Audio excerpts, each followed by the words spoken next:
L'heure est grave. Dominique Ouattara veut prendre la place de son défunt mari Alassane Dramane Ouattara. Actuellement, c'est gâté. Regardons la vidéo. Bonjour chers frères et sœurs. Aujourd'hui, nous allons analyser pourquoi Dominique Ouattara, la régente Dominique Ouattara, a décidé de faire passer d'abord Alassane Ouattara pour un mort, et pourquoi la disparition de son associé d'époux, sinon son époux associé, dure jusqu'à ce jour. Parce que tout est dans les mains de la régente. Une régente, c'est une dame qui gère le royaume à la place du roi. Donc elle a toujours géré le royaume à la place du roi. Pourquoi nous sommes dans un royaume en Côte d'Ivoire? Parce que nous luttons contre le 4e mandat, qui n'est pas constitutionnel. Parce que le 4e mandat ne fait pas de la Côte d'Ivoire une 2e, une 3e, une 4e république. Non, ça fait de la Côte d'Ivoire un royaume. Parce que c'est le roi qui décide et la régente organise. Et la régente, c'est Dominique Ouattara. Alors, d'abord, il faut se demander pourquoi Dominique Ouattara a fait passer son époux au début pour un mort. Pour le comprendre, il faut remonter à la date du 23-25 mars 2026, disons moitié mars 2026. Elle avait été annoncée aux États-Unis d'Amérique. Pourquoi? Parce que Melania Trump est, disons, poursuivie par la justice de son pays. Alors, qu'est-ce qu'elle fait pour contrecarrer cette justice, pour donner une image plus séduisante de la Maison-Blanche, de son époux? Elle va organiser une action philanthropique. Et le thème de cette action philanthropique, c'est le bien-être des enfants. Vous savez que dans l'histoire de Epstein, ce sont les enfants qui sont victimes, les filles qui sont victimes, les jeunes filles qui sont victimes, les enfants qui sont victimes. Alors, qu'est-ce qu'elle fait pour s'opposer à cette campagne de dénigrement partie des dossiers d'Epstein? Elle organise donc quelque chose, un peu de philanthropie, disons, pour montrer que ces dames s'occupent des enfants, du bien-être des enfants. Et elle invite même Mme Macron à cette cérémonie où on voit des robots qui accompagnent les dames et tout ça. C'est pour séduire le monde et faire en sorte que notre regard ne soit pas porté sur l'affaire Epstein. Parce que l'affaire Epstein ne peut pas se dissiper de cette manière. Pourquoi? Parce que vous avez vu que des personnes ont voulu éliminer physiquement Trump. Il y a eu un tireur d'élite qui était sur le point de l'éliminer physiquement. Ok. Il y a beaucoup de choses qu'on lui reproche. Donc ses adversaires politiques ont aujourd'hui dans leurs mains un dossier fumant. Et ce dossier, grâce à ce dossier, ils veulent faire tomber Trump, même après son mandat, l'amener en prison si c'est possible, à partir de ce dossier d'Epstein. Donc c'est un dossier très lourd, très important pour les adversaires de Trump. Alors, Melania Trump, la première dame, la First Lady, va chercher elle aussi à battre campagne pour, disons, donner une image plus honorable à son époux, qui est dans cette affaire, que l'on cite dans cette affaire un peu, qui n'est pas gaie, vous le savez tous. Alors, Dominique Ouattara, qui elle aussi est plongée dans cette affaire à travers la nièce Nina Keïta, nièce d'Alassane Ouattara et de Teni Birahima, eh bien, elle veut aussi profiter de cette occasion pour se donner une image séduisante, pour dire qu'elle n'est pas dans cette affaire. Alors, qu'est-ce qui se passe? Elle reçoit une gifle de là-haut. Melania Trump refuse qu'elle soit invitée à cette cérémonie. Elle, la mère des petits Africains. C'est-à-dire sa fondation, c'est Children of Africa, c'est-à-dire les enfants d'Afrique. Elle devait être là, comme dame d'honneur. Mais là, Melania Trump a refusé qu'elle arrive. Comment nous savons qu'elle a refusé qu'elle arrive? Je vous ai montré avant-hier la vidéo dans laquelle Melania Trump dit qu'elle ne connaît pas, elle ne savait pas ce que faisait Epstein. Elle se défend. Elle se défend sur quoi? Sur des éléments, des mails qu'elle a échangés avec la compagne d'Epstein. Mais si Dominique Ouattara s'amène, arrive à cette cérémonie, ce ne sont pas des éléments, des courriers qui sont transmis. C'est la nièce et Epstein, pratiquement nue, qui sont entrelacées. Ce ne sont plus des lettres, ce sont des images fortes. Sans compter l'image d'Ahmed Bakayoko et d'Epstein en Côte d'Ivoire. Vous voyez? Donc, que va faire Dominique Ouattara? Puisque là, elle vient d'être offensée, blessée, rejetée, humiliée. Elle va se dire, bon, mais il faut faire quelque chose. Alors, elle invente la maladie du malade, mais aujourd'hui qui fait le faux malade. Donc, il fallait faire le faux malade. On s'arrange pour nous transmettre des images. Ça, c'est le comment elle s'arrange. Mais le pourquoi elle fait disparaître son mari, c'est ce que vous venez d'entendre. Vous voyez que ses potes sont fermés aux États-Unis d'Amérique. C'est là-bas qu'elle règle son problème de cacao, d'économie. C'est elle qui va, lorsque son mari est en danger, elle court là pour chercher à colmater les brèches, disons, à résoudre le problème.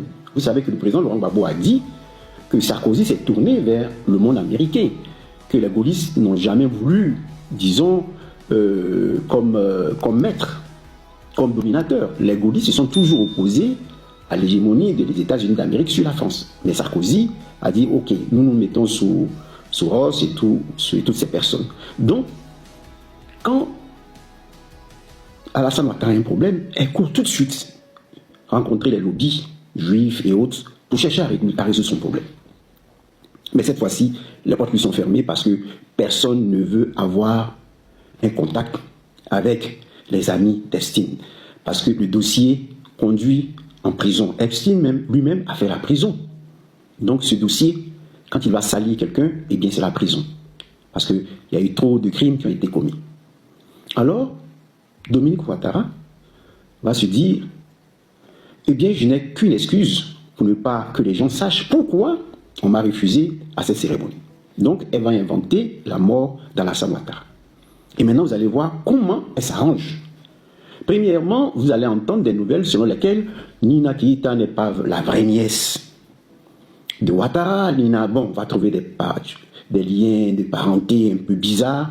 Voyez, Nina n'est plus la nièce, alors que quand tout marchait bien, elle était la nièce. Mais cet argument ne va pas passer face à Trump, à Mélanie Trump, puisque nous avons Ahmed Bakayoko qui était en Côte d'Ivoire avec Epstein. Ce sont des photos, ce sont des images. Vous voyez que nos frères rebelles ont toujours aimé les images. Et les images les condamnent aujourd'hui. Parce qu'ils aiment les images pour dire, oui, nous connaissons du monde, nous sommes forts, nous sommes puissants. Mais aujourd'hui, les images les rejoignent et les atteignent. Les rejoignent et les fait tomber.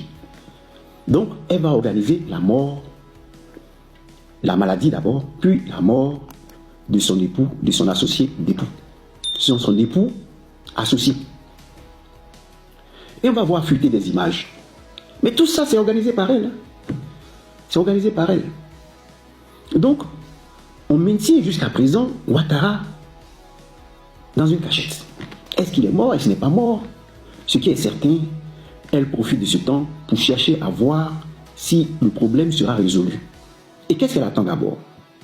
Elle attend la victoire de Trump sur l'Iran, des États-Unis sur l'Iran, des États-Unis d'Israël sur l'Iran. Parce que Trump avait dit, dans 2 semaines, je résous ce problème. Donc, elle a demandé à son mari de faire le mort au moins pendant 2 semaines. Malheureusement pour eux, la victoire de Trump sur l'Iran n'est pas arrivée comme Trump le souhaitait, comme eux le souhaitaient. Alors, que faut-il faire? Il y a problème. Que faut-il faire? On sort un autre fake news. On dit c'est une fake news, mais c'est une proposition qu'on fait à Israël. Ouattara est prêt à envoyer des militaires aider Israël à faire tomber l'Iran. Parce que la chute de l'Iran va arranger Alassane Ouattara. Si l'Iran est vaincu, Trump domine le monde et ce dossier d'Epstein, jusqu'à ce qu'il quitte le pouvoir, il peut l'éteindre. Il peut le calmer jusqu'à ce qu'il quitte le pouvoir parce qu'il a plein pouvoir, il domine le monde, il domine les richesses du monde, mais cela n'arrive pas. Alors, on fait produire un communiqué sur TikTok et autres pour dire l'armée ivoirienne est prête à aider Israël à faire tomber l'Iran.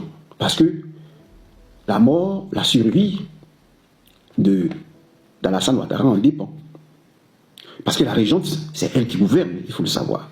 C'est elle qui lui donne ses médicaments. Vous n'avez qu'à aller prendre l'image de son intronisation à Yamoussoukro face à Sarkozy.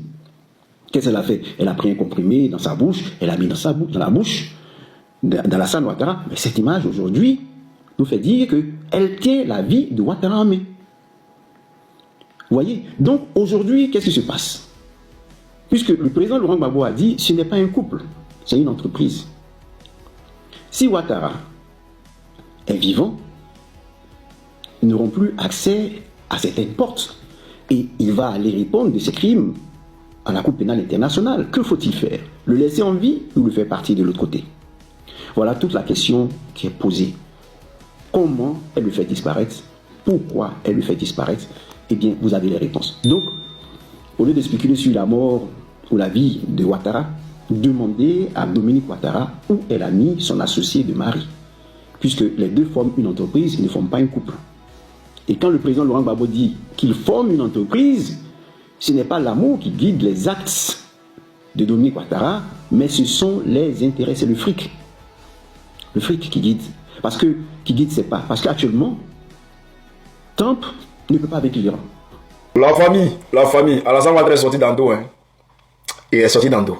Donc, on dépose les mains, et puis on rentre à la maison, on arrête de dire que Dramini a disparu. Milou n'a plus disparu, Milou est là. Hier, au conseil des ministres, là, on voit cette dame. Derrière elle, il y a une porte avec une poignée. On voit bien sur la photo que elle, au milieu de deux hommes, et il y a une poignée sur la porte. La photo se trouve sur la page du gouvernement République de Côte d'Ivoire. Sur la deuxième photo, ce qu'on voit, c'est que la poignée là a disparu. La poignée a disparu. Il y a un problème. Et le problème c'est quoi? Le problème est que la personne utilisée pour remplacer Dramane Ouattara, lorsqu'ils font les photos, il faut maintenant générer une photo IA avec le visage pour que la personne puisse ressembler trait pour trait à Dramane Ouattara. Mais quand tu fais ça là, quand tu finis là, quand tu finis de générer IA là, IA il a toujours un petit souci. Hein. Lui il peut faire disparaître quelque chose dans la photo. C'est IA seul qui fait ça. Sinon quand tu tires ta photo là, quand il retouche couleur, luminosité, les objets restent. Mais IA là, lui il enlève toujours quelque chose. Et c'est ce qui s'est passé hier. Mais les Ivoiriens, est-ce que vous êtes sûrs que celui que vous avez vu là, c'est Dramini? C'est la question que Soldat se pose. Maintenant, la famille, ça est dans votre main. Si vous voulez que Soldat aille en profondeur, parce que moi où je suis là, je suis convaincu. Là, ils m'ont donné, regarde, je vous jure qu'ils m'ont donné une raison. Ils m'ont donné une raison de douter encore 2 fois, 10 fois plus que avant.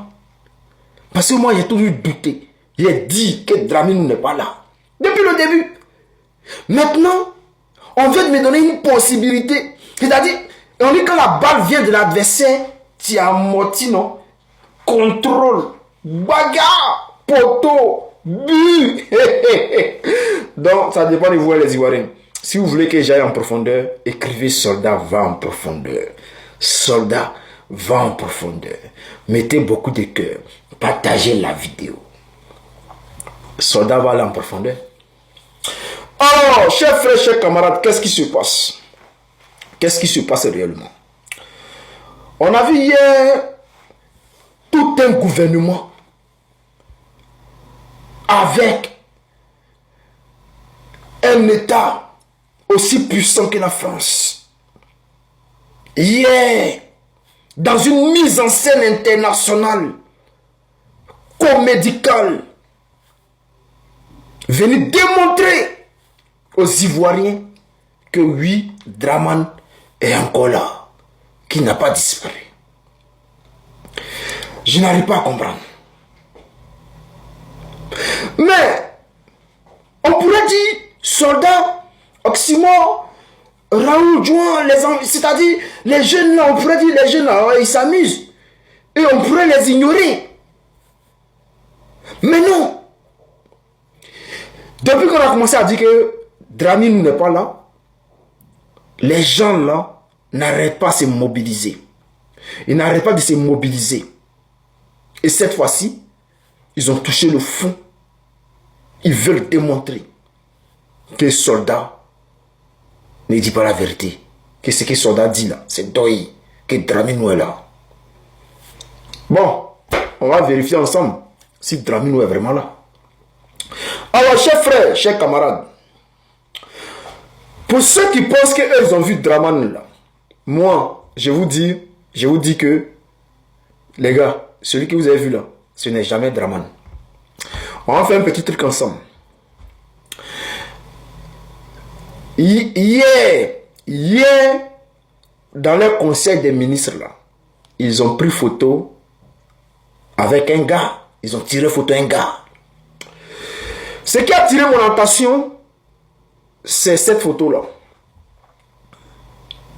C'est-à-dire quoi? Le torse du gars et sa tête-là est tellement énorme que son bras. Regardez, par rapport à moi, mon torse, mon corps, mon bras. Est-ce que vous voyez un peu? C'est-à-dire si je salue là, par rapport à là, on va sentir que mon bras, il est là. Mais hier, la photo qui a été prise là, entre le Premier ministre et le soi-disant Dramini, on voit que la tête, le torse, c'est tellement balèze que le bras flotte dedans. Ça, les vrais, on se dit, oh bon. Non, son corps en forme, ses bras sont minces, c'est tout. Je vais vous montrer quelque chose.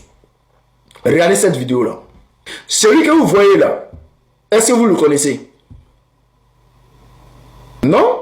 Vous ne le connaissez pas. C'est un homme politique. Hein? Ce monsieur que vous voyez est un homme politique.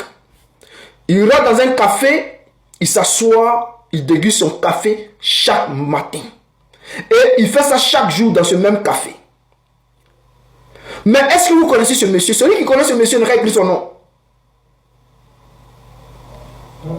Non, en réalité, vous ne le connaissez pas. Mais est-ce que c'est vraiment un monsieur? C'est celui que vous voyez là. Non, les gars, ce n'est pas un monsieur. Regardez par vous-même. Voici un masque qui coûte 1000 $. Et il est presque trop réaliste. C'est une société italienne d'effets spéciaux qui rend ces masques en silicone ultra réalistes. Comme vous pouvez le constater, il permet à toute personne de modifier complètement son identité en seulement quelques secondes. Ils peuvent même imiter vos expressions spatiales et ils viennent dans différents tons de peau et catégories d'âge. Voici une version classée dans la catégorie gouvernementale. Cette personne dans un cafétéria est équipée de ce masque et cela fonctionne vraiment bien. Car vous ne pouvez pas imaginer que derrière ce masque se cache une femme, ce qui est très surprenant avec ce masque. Voilà. C'est une femme et non un monsieur. Déguisé en homme. Prendre l'apparence d'un homme politique. Fait croire que il est dans un café. Bon, fait croire qu'il est un homme. Or, en réalité, derrière, c'est une femme. Maintenant, je vais vous parler de cette photo-là. Cette photo dont j'ai parlé tout à l'heure. Là. Quand je vous dis non, pourquoi le torse, la tête et les bras, quand on regarde, on a l'impression qu'il y a quelque chose qui cloche. Voici pourquoi. Regardez cette vidéo-là.